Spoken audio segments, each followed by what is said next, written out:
year, HGI Middle School started a video project called the HGI News. The students in grade 8 produced multiple news stories throughout the year to inform students and family members in the community what's going on at school. This project was inspired by another school-based news network.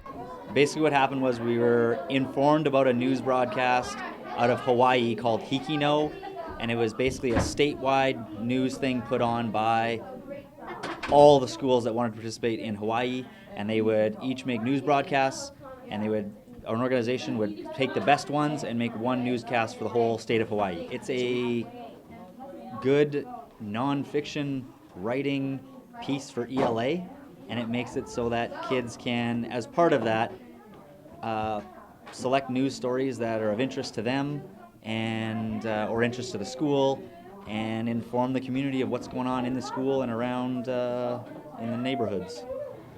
I looked forward to, most of all in the news, interviewing new people, especially Mr. Graham Bruce, because I have never interviewed anyone for news. I had never done anything for news, so I was quite excited about what we were going to do.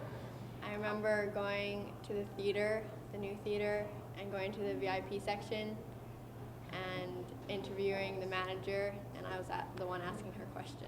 Although the students learn many skills and participate on a collaborative project, not everything always goes as planned. The Bombers' final game at the old stadium, we wanted to do a story on that. We called the Bombers, called them up, tried to get an interview, and we got shut down. So then, a month into the project, that group had to switch their story and come up with a whole new one. The zoo wasn't our first option.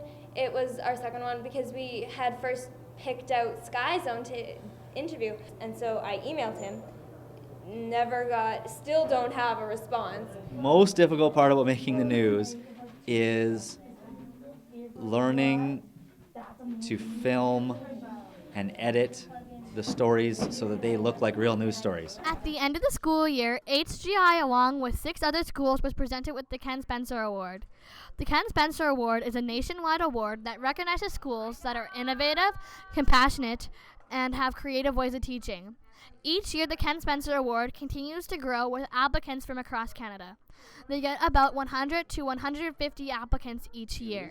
I think it's going to get more and more difficult because once we've done stories on the dance and bike club and all the things that happen, Terry Fox, all the things that happen regularly in the school, it's going to become more and more difficult to find some of those regular stories. And we're going to be constantly looking out in the community to find stories, and if we keep getting shut down, it's going to be really difficult to maintain making 15 to 20 stories a year.